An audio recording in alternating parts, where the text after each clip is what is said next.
Nagkaroon daw po kayo ng kasunduan sa mga oil firms natin dito sa bansa na dadahan-dahanin o staggered nga po yung magiging fuel price hikes para hindi masyadong mabigla ang consumers. Pero Direk Rino, kung ngayon Martes, yung unang pagtaas ng presyo, tama po ba bukas or sa susunod na araw din yung kasunod? Parang wala naman po yatang masyadong epekto Ang yun. kasunod ho, ang kasunod ho ay Thursday at saka may Friday din ho na mag-i-implement ng kasunod na tranche. Oo, oo. Ang kagandahan lang naman ho nito, number one, may pagkakataon ho ang ating mga kababayan, lalo na yung mga public utility vehicle drivers. Mm-mm. Unang-una, wala hong puhunan yan na malalaki na Mhm. naipon at nakaredy sa biglaang bagsak ng increase. Mm-mm. So, nung Monday, in-encourage na ho natin lahat ng consuming public, lalo na yung mga PUV drivers na mag full tank na kung kakayanin kasi wala pang adjustment.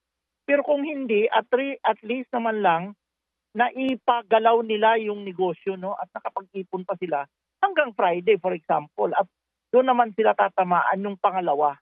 At least yung the first from Monday hanggang Thursday halimbawa ay nakapagnegosyo sila at hindi naipit yung pera na ibibili ng fuel, doon lang napunta at naibayad sa mga oil company. Oo. So, hindi naman siya perfect solution, pero Mm. parang binigyan natin ng mas mahabang parang lifeline Oo. yung mga drivers natin na alam naman natin na hindi gaano kalaki ang puhunan para sa fuel. Mm. At least may solusyon kahit papano, Direktor. Pero is this the best na kaya pong i-offer nitong mga oil firms natin? Ay, meron nung Wednesday, bukas hanggang Friday, pag-uusapan na ho naman, individual na lang ho kasi hindi kaya ng biglaan sa lahat. Pag-uusapan yung mga discount promo. Part ho yan ng marketing strategy, pero ang tingin namin, kahit anong bawas yan, basta bawas yan, makakatulong sa ating mga kababayan. So Mhm. pag-uusapan ho, Wednesday to Friday, tatabulate ho natin ang mga lahat ng discount promo na to at mangyari at pag next week mai-announce na rin ho namin ang matrix na to at maipamigay din namin sa media para personalities para ho at mga stations para ho mai-announce lalo para aware ho ang ating mga kababayan na dito sa mga gasoline station na to at sa mga oil company na to may mga ganitong klaseng discount. Ang tututukan ho natin unang-una mga PUV lane, discount lane. But of course, gusto rin natin kung pwedeng ma-push pa yung mga oil company, mabigyan din yung kahit yung mga private car owners na masasabi natin na hindi rin naman din ho nakaka-avoid dun sa hirap nung gastos ng fuel. Gaano daw po katagal ito? Lalo na kanina nag-declare po ng ceasefire muna si US President Donald Trump. Tuloy-tuloy po ba ito?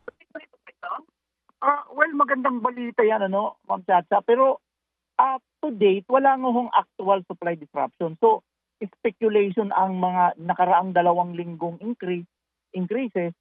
At mukhang, sabi, inuulit-ulit ko, pag speculation ho ang pinanggagalingan, mabilis hong tumaas, mabilis din hong bumaba.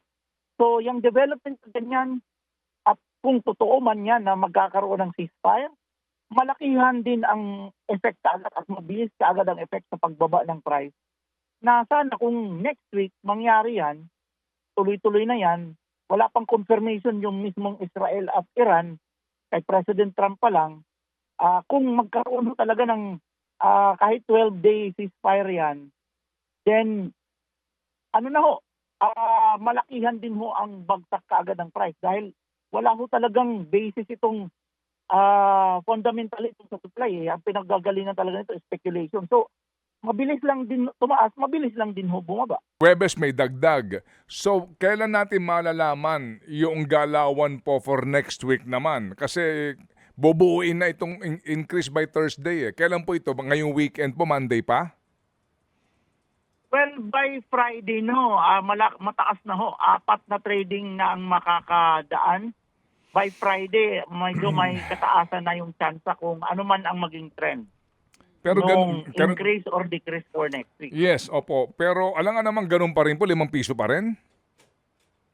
Hindi ho natin masabi, Sir Ted. Ang atin lang hong pinag-uusapan, itong adjustment ngayon na nangyari na ho ito Mm. last week, for the past 2 weeks. So, Okay. yan na ho ang nire-reflect lang ho yan ngayon. Ang mangyari ho this week, Mhm. i-reflect ho immediately yan next week naman. Opo. So, opo. kung bumaba ho ngayon ang price sa buong 5 days, Mm. dapat babantayan ho natin na dapat magbaba sila. Mm. Kung ano man ang abutan ng baba, magbababa dapat Tuesday next week.